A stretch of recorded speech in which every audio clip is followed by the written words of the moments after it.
Kan 2 kali, setelah didengarkan 2 kali langsung ketiduran. Dan saat itu sudah mengatakan bisa tidur 10 hari, merasa ketidur 10 hari, ya. Sampai sekarang merasa berterima kasih, tapi ya semua itu kan kuasanya ya, kuasanya yang maha kuasa ya. Dengan adanya arahan-arahan audio itu, mendengarkan audio bukan arahnya, mendengarkan audio bisa tidur lelap. Dan kemarin di sini tuh sempat antara 4 hari ya. Pegawainya turu tok nong ini. Turu nutup saking Tasikmalaya. Saking Tasikmalaya. Saking bunga itu. Saking bunga. Dan aneh ya. Waktu mau ke sini kan sudah berapa bulan Mas Indra? Enggak, belum ada waktu ya. Terus ketika meditasi beliaunya mengatakan seperti ini, Kang Jito bantu aku supaya bisa sowan ke Kang Jito. Kang Jito bantu dalam meditasi. Ketika meditasi diijabahi. Ada kejadian sehingga masuk akal. Ada tamu dari Bandung mau ke Jogja, itu mampir ke Tasik dulu. Nah, teknis itulah yang pikir nih. Kok sampai segitunya Gusti itu caranya ngatur. Sampai Tasik langsung dapat tunutan sampai Jogja ya. Dari terminal Giwangan ke Ngawi itu bis terakhir. Nah, dari Ngawi ke Bojonegoro itu pun bis terakhir. Nah, waktu perjalanan dari Ngawi ke Bojonegoro menurut logika ya kan, penumpang lainnya kan sudah banyak yang ditanya, kira-kira ini dari Bojonegoro nanti jam berapa ya? Kalau jalannya seperti ini Mas, paling enggak ini nanti bisa jam 8. Dan kalau ke Surabaya sudah habis bis terakhir. Karena biasa nih perjalanan menurut kebiasaan itu ditafsirkan seperti itu ya kan. Secara logika juga enggak masuk akal. Dasar spiritual perjalanan mripate wis gak pate angger di dim tekan arep mesti minggir udan terus pisan. Nah, sampai Bojonegoro itu 6:30 Mas. Secara logika ini jadinya enggak masuk akal. Ternyata sampai situ sik ngatasi. Nah, terus akhirnya naik Bojonegoro jurusan Surabaya sing terakhir juga. Nah, jadi sampai sini ku menceritakan tentang pengalaman-pengalaman sing unik. Ya, iku. Terus ono cerita maneh tentang wingi iku saudara kita dari Sragen Mbak Jasmi itu bercerita tentang kenyataan real. Kemarin ku kan pas mau 100 hari ini putrane kan. Nah, ketika perjalanan Sragen Wonogiri itu perjalanan sekitar 50 kilo. Tapi tepatnya kampungnya mana nggak ngerti. Ketika mau masuk ke ruang makam, lokasi makam, itu dari luar makam tuh nggak kuat berjalan, berat, koyok no senggandoli, ya koyok no senggandoli. Wis saiso-isone pokoknya pelaku itu Kang Jito aku kok kaboten ngene bantu Kang Jito aku. Iku real iku ya. Terus Mas aku wedi. Mas aku wedi. Serana ngopo-opo. Nah, akhirnya sama Mas Hari itu kan kan gak ada Mas Hari. Setelah masuk makam dan melaksanakan tabur bunga. Setelah tabur bunga terakhir, ya kan. Setelah masuk makam itu perasaan langsung enteng. Enggak ada beban. Setelah tabur bunga terakhir, ono kejadian sing enggak masuk akal juga. Yaiku ono wit jati sing jarene menurut Mbak Jasmi karo Mbak Riono iku gedene ora umum. Ya kan? Tumbang iku tanpa sebab. Ya, tumbang itu tanpa sebab, gak ono angin, gak ono udan, gak ono opo. Dan wit iku wit seger. Ya.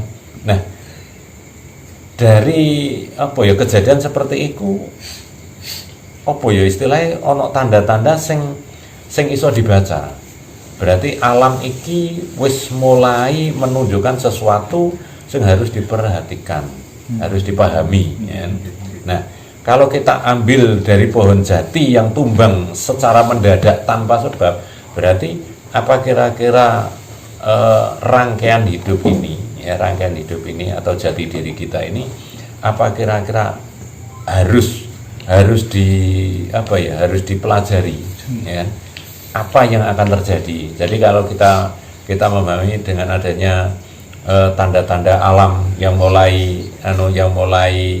datang bencana atau segala macam itu, jadi ini anak tembung alam menuntut, seperti itu ya, alam menuntut. Nah, pada saat itu pemikiran-pemikiran sing wis tersambung, apa ya sing terjadi? Kok akhir-akhir iki ono kejadian-kejadian sing nggak begitu nggak begitu gampang dipahami. Nah, lek dikaitne karo gene Lentang Kemukus, ya, lek dikaitne karo Lentang Kemukus, berarti tahapan demi tahapan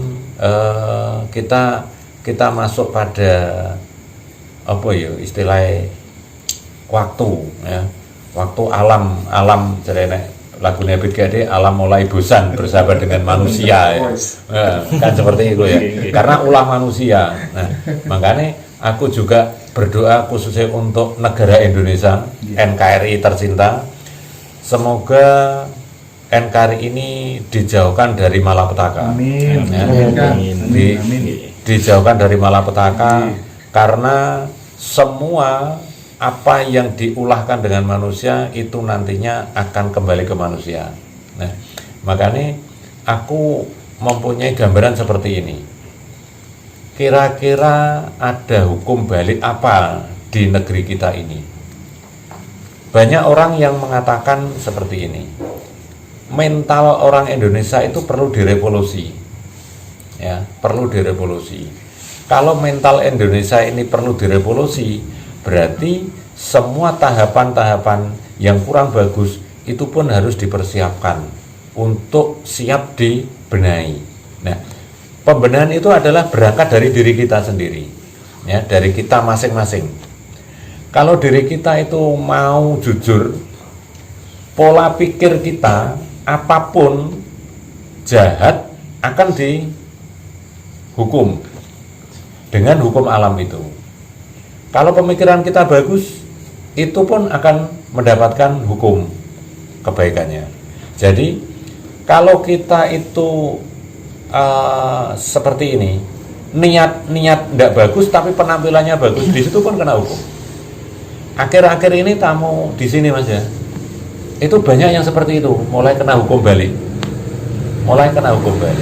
Jadi aku membaca saudara-saudara yang datang ke sini itu sudah banyak yang mulai goncang, ya, sudah mulai goncang. Jadi menunjukkan apa yang ditanam itu yang dituai. Nah, kemarin ada saudara kita yang dari Sugiwaras, Bojonegoro, ya, Panunggalan, datang ke sini malam pas hujan lebat itu. Datang ke sini mengatakan, "Kang, aku iki kok koyo banyu." Jadi gleyang. Wah, berarti hukum sudah bicara, ya. Makanya saudaraku, saya harapkan doa kita untuk Indonesia tercinta, untuk NKRI ini dibersihkan dari orang-orang yang berpikiran-pikiran jahat, berandai-andai jahat, berprasangka jahat,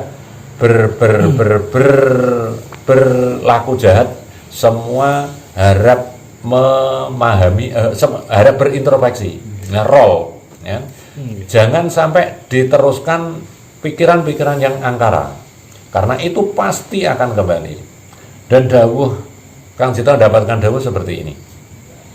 2021 bulan berapa dimulainya nggak paham, ya. Itu Indonesia banyak yang kena hukum balik, masyarakatnya atau orangnya. itu banyak yang kena hukum balik. Hukum balik di situ Kang Cito nggak bisa menunjukkan atau menyampaikan spesifiknya seperti apa. Cuman di situ semua kejahatan yang ada dalam kita, ya kan, yang kamuflase atau yang fiktif atau yang segala macam akan kembali kepada kita, ya, akan kembali kepada kita. Jadi hukum nggak bisa disuap masalah ya. Hukum jati diri ya, hukum jati diri. Jadi adil diri pribadi kan dari tiga napas, satu napas itu kan ada jangan bohong, harus jujur, jangan dendam atau jangan sombong, wujud kanti selamat, adil diri pribadi. Nah, konteks adil diri pribadi inilah yang tidak bisa kita bohong, ya nggak bisa kita. Meskipun kita mengatakan yang bagus-bagus, tetapi kalau kita ini mempunyai niat jahat, pasti akan kembali. Dan itu dawuh yang Kang Cito terima bulan berapa nggak berani menyampaikan, ya. Tapi 2021 di situ disampaikan. Nah, kemarin Kang Cito kan sudah menyampaikan di audio kan ya, di grup. Kang Cito disuruh puasa tanggal 27 sampai 30 November harus poso meneng dan lerem, tentrem ya. Langsung jam 1 kemarin, ya jam 1 kemarin itu aku didhawuhi seperti ini. Jam 10 sesuk kandhanono dulur-dulur kongkon poso mulai tanggal 2 malam telu jam 6 sore, tanggal 2 malam telu November sampai tanggal Desember, tanggal 2 Desember sampai tanggal 30 Desember. Nah, mau gak mau tetap tak sampaikan. Di situ ada rahasia apa yang Maha Kuasa memberikan dawuh kepada Kang Cito? Nggak ngerti rahasia itu. Terus akhir-akhir ini Pak Cito kan tahu sendiri Merapi tidak berhenti, erupsi, terus kemudian apa yang terbaru Semeru ya? Semeru itu kan parah gitu kan. Kalau saya amati sih memang bencana-bencana seperti ini itu selalu mendekati dengan pilihan-pilihan umum Mbak Cito, entah itu pilkada, pilpres atau apa. Saya tidak tahu apakah kemudian ada kaitannya. Jangan-jangan mungkin sumber-sumber kerusakanmu dimulai dari karena mencari pemimpin, masa caranya begitu, uang yang berbicara, akhirnya kan angkara murka di mana-mana. Nah, saya ingin tahu sudut pandangnya Pak Cito, apakah memang alam murka ini karena tingkah laku manusia yang memang sudah di luar batas kewajaran? Nek kita pahami Mas Indra ya, menungso iku senengane nguasani hawa, ya. Menungso iku senengane nguasani hawa.